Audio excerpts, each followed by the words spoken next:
मेरे पुत्र, तुम रोटी के चारों ओर का भाग छोड़कर मध्य भाग को खाने का प्रयत्न कर रहे हो। इसी प्रकार चंद्रगुप्त, जो सम्राट बनने की महत्वाकांक्षा रखता है, उसने सीमा प्रांतों को अधीन किए बिना ही राज्य के मध्य भाग पर आक्रमण करना शुरू कर दिया। चंद्रगुप्त के प्रारंभिक जीवन को देखते हैं।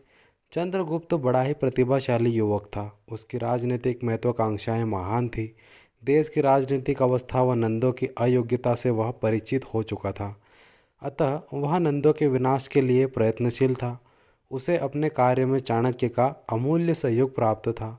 उसने चाणक्य के सहयोग से बहुत सा धन इकट्ठा कर लिया था और अपनी आकांक्षाओं की पूर्ति के लिए भृत्रक सेना तैयार कर स्वयं उसका नायक बन गया था। इस प्रकार वह अपने भावी कार्यों के प्रति लग चुका था। चंद्रगुप्त ने अपनी भृत्रक सेना के साथ नंद साम्राज्य के केंद्र मगध पर आक्रमण किया, लेकिन केंद्र में स्थित नंदों की प्रबल शक्ति के सामने चंद्रगुप्त की भृत्रक सेना न ठहर सकी और उसे हार कर भागना पड़ा। महावंश टीका के अनुसार चंद्रगुप्त चाणक्य के साथ वन में भाग गया, जहां इन्होंने सोचा कि अब तक युद्ध का कोई फल नहीं निकला, केवल हमारी सेना ही नष्ट हुई है। चले अब हम जनता के विचारों को जानते हैं, उनसे पता लगाते हैं कि हमारी हार क्यों हो रही है। इसलिए चाणक्य व चंद्रगुप्त वेश बदलकर इधर उधर घूमने लगे। वे दिन भर घूमते और रात को किसी गांव या नगर में ठहर जाते, जहां लोगों की बातचीत सुनते। एक गांव में एक स्त्री रोटी बनाकर अपने लड़के को दे रही थी। वह लड़का रोटी के चारों ओर के किनारों को छोड़ बीच का भाग खाने में लग गया था। यह देखकर माँ ने कहा, इस लड़के का व्यवहार चंद्रगुप्त के समान है, जिसने कि राज्य के मध्य भाग को लेने का प्रयत्न किया। इस पर लड़के ने पूछा, माँ मैं क्या कर रहा हूँ और चंद्रगुप्त ने क्या किया था। माँ ने उत्तर दिया, मेरे पुत्र, तुम रोटी के चारों ओर का भाग छोड़कर मध्य भाग को खाने का प्रयत्न कर रहे हो। इसी प्रकार चंद्रगुप्त, जो सम्राट बनने की महत्वाकांक्षा रखता है, उसने सीमा प्रांतों को अधीन किए बिना ही राज्य के मध्य भाग पर आक्रमण शुरू कर दिया। अतः उसे हार कर भागना पड़ा। वहाँ छिपे चंद्रगुप्त व चाणक्य इस बात को सुन रहे थे। अतः इससे चंद्रगुप्त को अपनी भूल का ज्ञान हुआ। चंद्रगुप्त अपनी भूल के ज्ञान के बाद चाणक्य के साथ उत्तरापद के पश्चिमोत्तर क्षेत्र में आया। उत्तरापद, जो कि उत्तरी भारत और पाकिस्तान के मध्य स्थित है, जो नंदों के प्रभुत्व से बाहर था। चाणक्य व चंद्रगुप्त इस क्षेत्र की परिस्थिति से पूर्व ही परिचित थे। अतः चंद्रगुप्त को यहाँ अपने आक्रमण का आधार बनाना व शक्ति संगठित करना सरल था। चाणक्य की मंत्रणा व सहयोग से चंद्रगुप्त ने अपनी शक्ति का संगठन शुरू किया। रिच डेविड्स ने लिखा है कि जिस सेना के बल पर चंद्रगुप्त ने घनानंद को घेर कर उसे परास्त किया था, उसका मूल पंजाब से भर्ती किए गए सैनिकों पर था। जस्टिन के पंजाब के इस स्थानीय लोगों को लुटेरा लिखा था। यहाँ लुटेरों से तात्पर्य पंजाब की गणतंत्रात्मक जातियों से मालूम होता है। कौटिल्य, जो कि चाणक्य ने अपने अर्थशास्त्र, जो कि उन्होंने पुस्तक लिखी थी, उसमें सैन्य भर्ती के ये स्रोत बताए हैं, जैसे कि चोर या अतिरोधक, जो लुटेरे डाकू थे। चोरगण, जो लुटेरों को संगठित दल था। पर्वतवासी, किरात आदि जातियाँ। आठवीक, वनवासी जातियाँ। शस्त्रोपजीवी श्रेणियाँ, शस्त्रों पर जीविका अर्जित करने वाले लोग। चंद्रगुप्त ने संभवतः इन्हीं लोगों की भर्ती से अपनी सेना का संगठन किया था। चंद्रगुप्त जिस समय अपनी शक्ति का संगठन कर रहा था, लगभग उसी समय सिकंदर पंजाब के राज्यों पर आक्रमण में व्यस्त था। वह जब व्यास घाटी में पहुंचा तो नंद साम्राज्य पर आक्रमण की योजना बनाने लगा। इस समय उसकी सेना एक वर्ग नंद साम्राज्य पर आक्रमण न कर वापस अपने देश जाना चाहता था, पर सिकंदर अपनी भावी विजय की योजनाओं में व्यस्त था।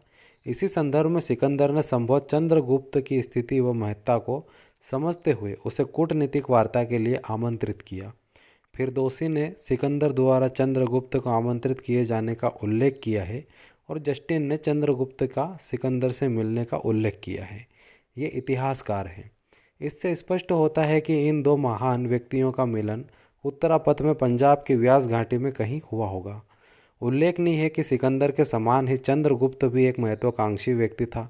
वह संभवतः अपनी महत्वाकांक्षा की पूर्ति के लिए सिकंदर की शक्ति का कूटनीतिक लाभ लेना चाहता था, लेकिन सिकंदर अपनी कूटनीति से चंद्रगुप्त को अपना साधन बनाना चाहता था। संभवतः कुछ ऐसी ही परिस्थिति में सिकंदर चंद्रगुप्त का मिलन पंजाब में कहीं हुआ होगा।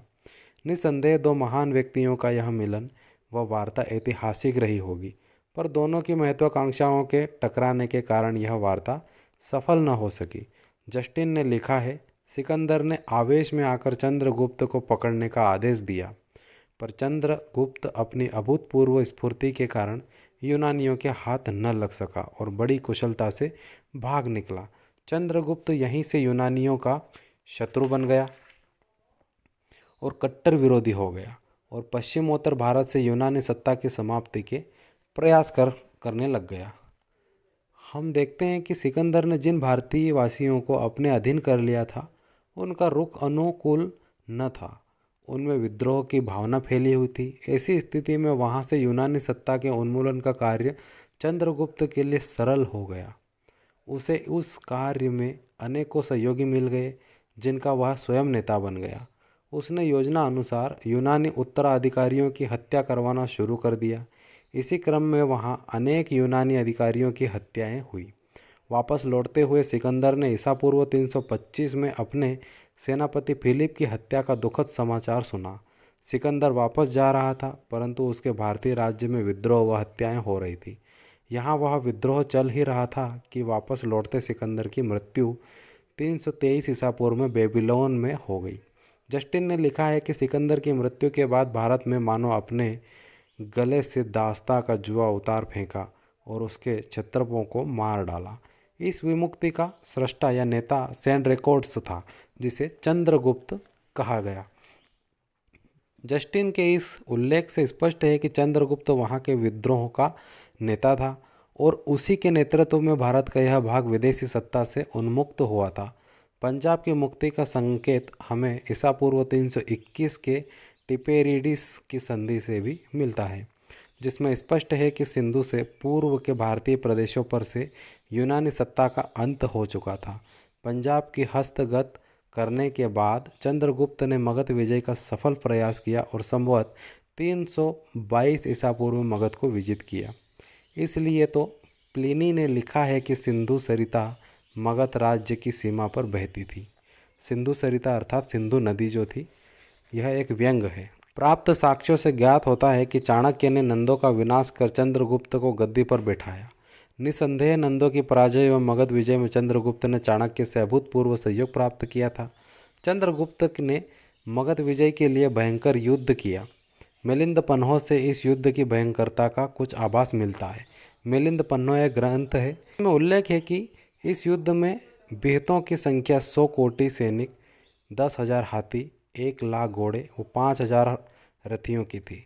नंद सेना का नेतृत्व नंद सेनापति भट्टशाल ने किया। कुछ विद्वानों का मत है कि चंद्रगुप्त ने अपनी सेना में नंद के विरुद्ध यूनानी वेतनभोगी सैनिकों का भी प्रयोग किया था। मुद्रा राक्षस से ज्ञात होता है कि नंद राजा की हत्या करवा दी गई थी। मुद्रा राक्षस एक ग्रंथ है जो कि मौर्य साम्राज्य पर प्रकाश डालता है, परंतु परिशिष्ट पर्वन के अनुसार नंद राजा को मारा नहीं गया, बल्कि चाणक्य ने उसे अपने 2 पत्नियों तथा 1 पुत्री के साथ एक रथ में जितना सामान आ सके लेकर पाटलिपुत्र से चले जाने की अनुमति दे दी थी। धनानंद के पराजय व विरोधियों के दमन के बाद चंद्रगुप्त ने सारे मगध साम्राज्य पर अपना अधिकार स्थापित कर लिया। चंद्रगुप्त अब एक बहुत बड़े साम्राज्य का अधिपति बन चुका था।